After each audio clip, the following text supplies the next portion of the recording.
Ya, halo guys, apa kabar semuanya? Semoga kalian sehat-sehat aja. Jadi, sebelum saya mulai, saya akan mengenalkan diri saya. Saya Farel Ahmad Nevandra dari Fakultas Teknologi Industri, Prodi Rekayasa Instrumentasi dan Automasi di ITERA angkatan 25 ya. Jadi pada kesempatan kali ini kita bakal bahas sesuatu yang terdengar teknis banget nih guys. Mungkin kalian sudah bisa nebak lah dari judulnya itu kita akan ngebahas apa. Yaitu kita akan ngebahas seputar instrumentasi dan kontrol proses. Nah, kalian jangan kemana-mana dulu guys. Kalian stay aja dulu di sini dengan penjelasan saya yang panjang lebar dan banyak yapingnya. So yeah, let's go. Ya, seperti yang di awal tadi, pada slide ini aku akan memperkenalkan diriku dengan biodata singkat yang sudah tersedia ini ya. Sekali lagi, namaku Farel Ahmad Nevandra, akrabnya dipanggil Nevandra, terus bisa dipanggil Nepan, terus juga kadang Farel. Nah, kalian bebas lah panggil aku, enaknya kalian aja gimana guys. Nah, kemudian aku berasal dari Jakarta. Nah, aku di sini tuh masuk prodi rekayasa instrumentasi dan otomasi. Nah, rekayasa instrumen dan otomasi itu dia masuk ke dalam fakultas teknologi industri. Nah, yang dimana fakultas teknologi industri itu berfokus buat memantapkan ilmu-ilmu dalam bidang industri ke depannya guys. Karena rata-rata lulusan FTI ini ditekankan untuk langsung kerja setelah lulus dari ITERA ini. Jadi ya begitulah guys. Nah, harapan sebelum dan sesudahnya sebelum belajar instrumentasi aku kira ini kayak maaf guys, sebelum belajar instrumentasi ini aku kira cuma buat orang teknik aja, tapi ternyata ini penting banget buat semuanya. Apalagi kan kita sebagai fakultas teknik industri yang dimana ini adalah sebuah fakultas yang akan dipatokan untuk langsung kerja, akan langsung masuk ke industri pada saat sudah lulus dari institut ini. Nah, ini penting banget. Jadi instrumentasi itu kayak mata dan telinga di pabrik gitu loh guys. Jadi kayak tanpa instrumentasi itu bakal susah, karena udah kayak apa ya, udah intinya gitulah, udah klop banget sama namanya industri itu. Mungkin kalian udah tahu lah beberapa dari contoh instrumentasi itu. Misal kayak ada termometer, terus ada ini, ada lain-lain lagi. Nah guys, untuk di slide outline materi ini kita bakal belajar apa sih instrumentasi itu. Instrumentasi itu kayak alat kendalinya gitu. Alat kendali itu kayak ada push button, ada saklar, ada tombol push button sama aja sih sebenarnya, kayak gitulah. Terus juga kita bakal cari tahu gimana cara rawat alat-alatnya, cara merawat alat-alatnya itu. Ya pokoknya kayak perawatan berkala gitu lah, kayak habis dipakai kita beresin, kita bersihin biar awet. Nah, kemudian cara baca gambar tekniknya itu gimana, terus juga ada pasang dan lepas alatnya itu easy atau tricky. Nah, maksud dari easy atau tricky-nya itu adalah bikin kita kerepotan nggak dalam lepas pasangnya, dalam mengendalikan atau dalam menggunakannya. Nah, seperti itu guys. Jadi kayak benar-benar harus aware lah. Jadi kayak nggak bisa sembarangan aja. Terus nanti ada studi kasusnya. Di sini tuh jadi ada yang namanya revolusi industri 1.0, 2.0, 3.0 dan sampai 4.0 yang sekarang. Jadi di revolusi industri 1.0 itu di sekitar tahun 1780-an mereka itu menggunakan mesin uap untuk kebutuhan industri. Gila, jadul banget kan guys. Terus juga di revolusi industri 2.0 mereka sudah mulai pakai listrik. Itu 2.0 itu di sekitar tahun 1870-an. Kemudian di 3.0, nah di 3.0 ini mereka menggunakan teknologi berbasis komputer dan mesin otomasi. Damn, itu keren banget ya. Mungkin di 4.0 lagi nanti bakal lebih keren lagi sih. Untuk industri 3.0 ini berada di sekitar tahun 1960-an sampai 70-an. Nah, oke. Nah, untuk di revolusi industri 4.0 ini semuanya connected. Jadi mereka pakai mesin integrasi jaringan internet atau IoT, terus juga pakai AI, ada robotiknya juga. Robotnya itu robotiknya kayak robotik buat produksi gitulah, kayak film science fiction, keren kan. Nah, di slide ini nih, di slide revolusi industri 4.0, guys, siapa yang di sini penasaran dengan inti dari revolusi industri 4.0? Nah, di sini tuh banyak yang lagi hype, semuanya online, pakai AI, pakai big data, terus pakai robot sampai 3D printing. Jadi mesin-mesin itu keren banget, guys. Nah, jadi sini tuh ada everything online, semuanya online pokoknya. Terus juga ada digital ekonomi, kayak dompet digital gitu. Terus ada m-banking. Nah, kemudian ada IoT, ada AI, ada big data. Seperti yang aku sebutkan tadi. Pokoknya wah, gila. Perkembangan zaman sampai ke titik teknologi 4.0 aja sudah sepesat ini. Bayangkan AI yang 2 tahun sebelumnya itu kita nggak pernah pakai atau nggak pernah tahu. Nah, tiba-tiba dari 2024 sampai 2025 ini jadi banyak banget AI yang tercipta. Begitu AI-nya bagus-bagus, guys. Coba sekarang kalian pasti sebelum ada AI ini kalian menggunakan Brandly untuk mencari jawaban di Google. Jadi kayak ya udahlah, kalian dari website gitu kalian tampung, terus kalian searching lagi. Kalau sekarang enggak, sekarang udah bisa pakai AI-nya pun udah ngerti rumus-rumusnya gitu loh, guys. Emang udah pokoknya keren banget. Nah, guys, kemudian di sini tuh ada yang namanya pengenalan teknik instrumentasi. Nah, kenapa sih instrumentasi itu penting?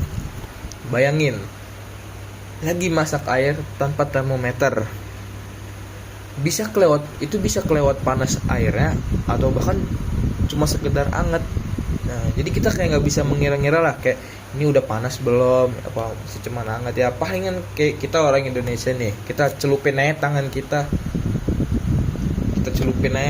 buat ngetes, oh ini udah mendidih. Cuma kalau kadang kan ada indikator blebek kayak gitu kan, kayak ada gelembung mendidih gitu kan, jadi kita udah tahu. Nah di industri ini kalau salah ukur aja bisa produksi gagal total. Jadi instrumentasi itu juru timbang yang bisa jaga semuanya tetap stabil. Nah, kesalahan instrumentasi itu akan mengakibatkan kesalahan proses kontrol sehingga mengalami kerugian. Terus juga di setiap sistem produksi membutuhkan pengukuran dan pengendalian variabel proses produksi untuk mendapatkan produk yang sesuai dengan spesifikasi, guys. Begitu. Jadi kita nggak bisa asal-asal aja. Nah, di sini itu selanjutnya ada yang namanya fungsi instrumentasi. Nah, apa sih fungsi instrumentasi itu? Jadi fungsi instrumentasi itu sebagai alat pengukuran parameter proses. Nah, contohnya belum contohnya, soalnya masih fungsi instrumentasi itu pokoknya banyak banget, guys. Kayak ngukur, terus mengontrol, terus merekam, terus sampai menganalisis data. Jadi itu kayak supervisor yang paling jagonya itu ada di instrumentasinya itu. Nah, terus juga di sini ada lagi jelasin nih kayak sebagai alat kendali proses, alat perekam seperti tadi yang aku bilang, terus juga sebagai tool untuk melakukan analisis data tuh. Jadi sepenting itu, guys, instrumentasi di industri. Udah mah penting, terus keren. Pokoknya keren dah instrumentasi tuh, bikin semuanya jadi gampang selama ada instrumentasi. Nggak bisa pokoknya kita juga jadi nggak bisa kira-kira karena ada instrumentasi itu. Gitu. Oke, di sini itu ada contoh alat ukur, contoh pengukurannya. Ya, untuk mengukur temperatur itu kita punya termometer. Untuk pengukuran flow kita punya flow meter. Apa sih flow meter itu? Itu kayak buat mengukur kuatnya aliran gitu guys. Oke. Nah, kemudian ada pengukur tekanan. Pengukur tekanan itu biasa ada dibuat tambal ban di pom bensin Shell tuh, ada tekanannya kayak kelihatan nih. Oh, ini udah berapa PSI, udah berapa PSI. Nah, itu PSI itu juga ngikutin standar berlaku dari alat yang mau kita ukur tekanannya sesuai atau tidak. Nah, kemudian juga ada pH meter. Nih, pengukuran pH. pH meter ini dia itu mengukur keasaman kayak di lab-lab kimia gitu. Wow, gila, keren banget kan. Kemudian dan lain-lain juga lah. Ada kayak pengukuran massa, pengukuran level, besaran listrik, terus konduktivitas, terus ada kandungan gasnya, unik-unik kan. Nah, kalian juga kalau tertarik bisa cari tahu sendiri.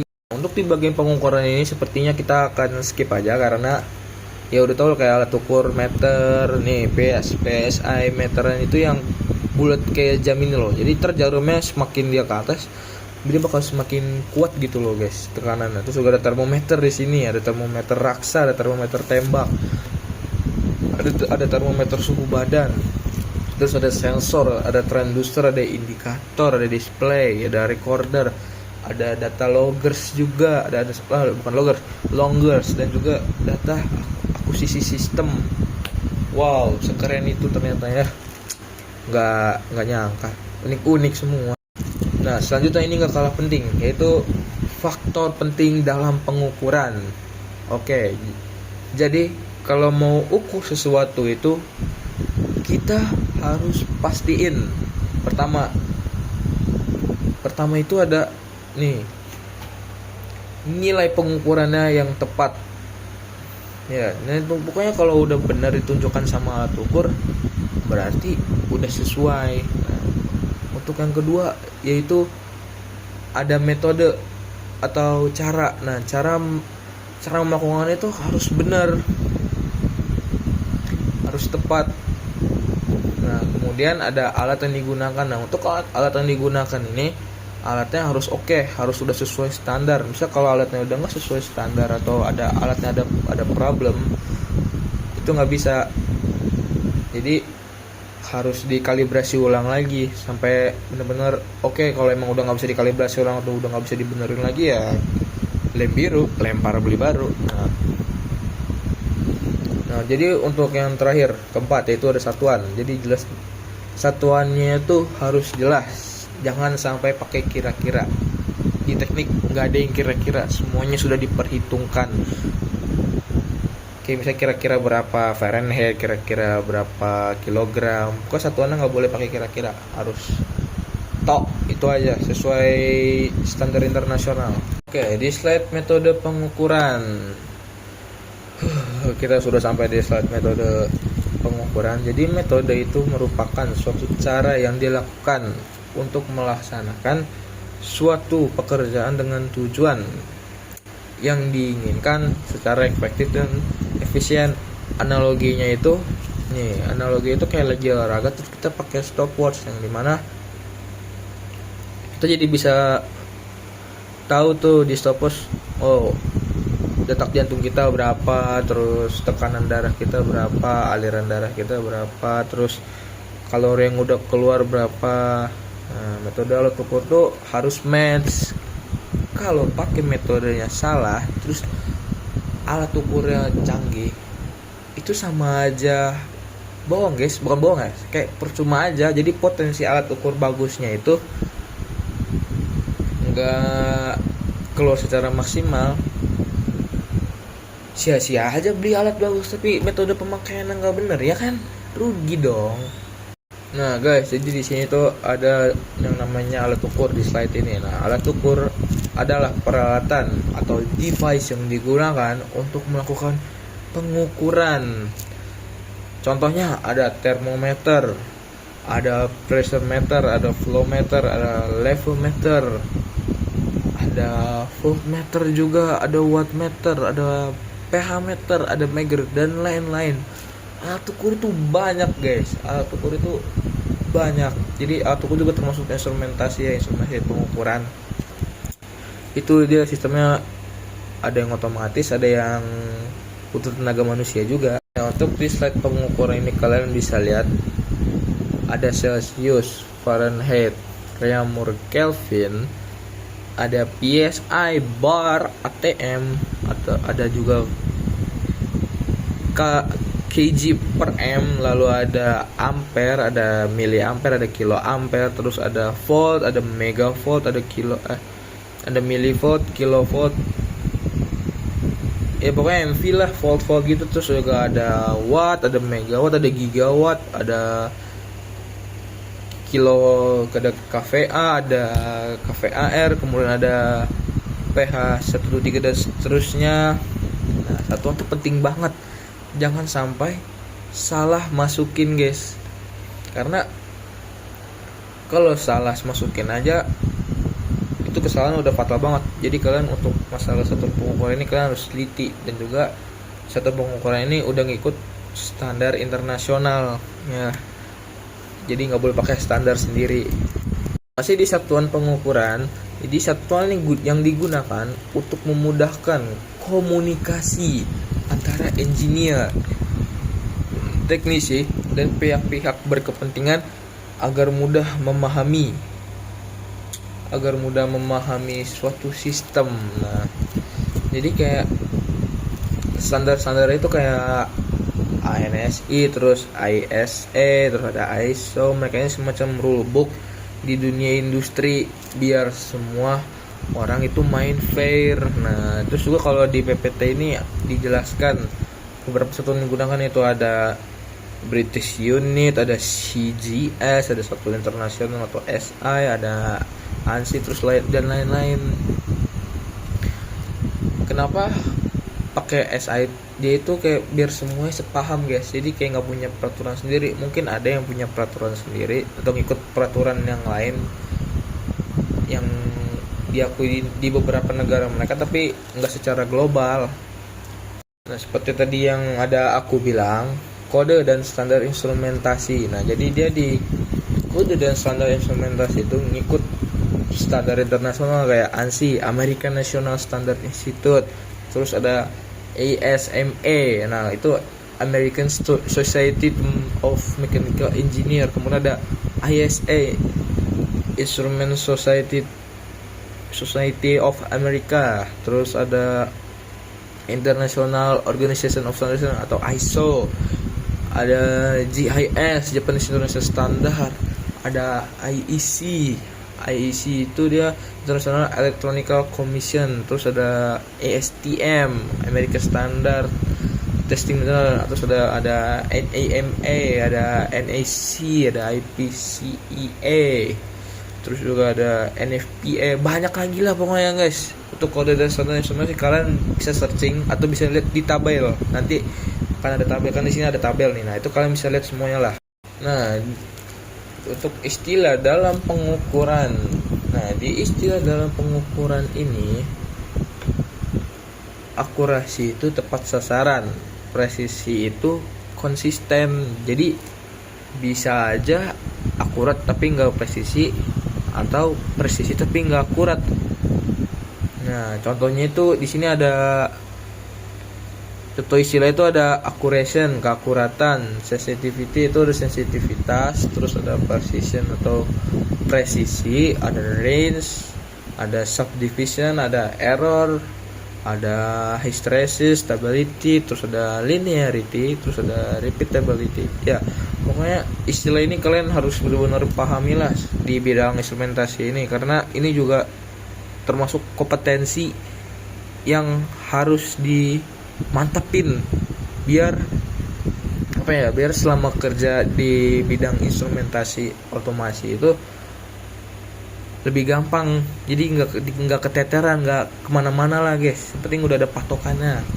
Oh iya, tadi kita di awal juga ada notice terkait studi kasus, nah atau real world application. Jadi contohnya nih, ada sebuah pabrik makanan. Nah, kalau suhunya tidak terkontrol, itu bahan-bahannya bisa basi dan bisa menimbulkan kerugian. Terus juga ada di oil and gas. Nah, tekanannya itu harus pas. jangan sampai meledak, karena kalau meledak juga bisa menyebabkan kerugian. Nah, jadi yang jagain itu semua di studi kasus, di real world application itu instrumentasi guys, sepenting itu. Wah, baiklah, kita sudah sampai di penghujung video. Kesimpulan ya, jadi kesimpulan materi gua hari ini adalah instrumentasi itu keren, udah keren, terus juga instrumentasinya itu penting, dia juga yang bikin industri itu berjalan lancar, produksinya juga jadi lancar karena ada instrumentasi, kemudian efisien juga, terus keamanannya juga terjamin lah guys, keamanannya di situ terjamin, aman banget. Nah, sekarang kalian juga udah jadi tahu kan dasar-dasar instrumentasinya. Nah, jadi kalian kalau mau belajar soal instrumentasi itu belajar aja guys, gampang. Enggak gampang. Yang penting kalian paham aja, paham penggunaan alat ukur, paham standar, paham kompetensi yang harus dimantepin di bidang instrumentasi ini. So makasih banyak yang sudah mau menonton sampai habis dan menyimak materi yang saya berikan. Ya, meskipun kayak materinya agak bertele-tele juga ya, saya minta maaf banget karena saya baru pertama kali bikin konten kayak begini. Dan ya, jika ada request atau pertanyaan, kalian bisa komen aja di bawah, komen nggak apa-apa. Kalau kalian mau ada diskusi, saya juga ada open diskusi, aku ada open diskusi, jangan segan pokoknya. Terus juga jangan lupa lah guys, tombol like-nya guys, tombol like-nya dipencet, ditampol keren ya. Kalau kalian suka, tampolnya tombol like-nya. Subscribe itu opsional, karena yang penting itu like, karena dengan like aku bisa smile. Oke, ya paling subscribe cuma buat kayak nunggu konten-konten seru. Ya ngapain di subscribe guys, kan saya kan cuma konten kreator magang, konten yang gak ada yang seru, cuman yaping alot kayak gini aja. Oke lah. See you next video guys. Bye bye.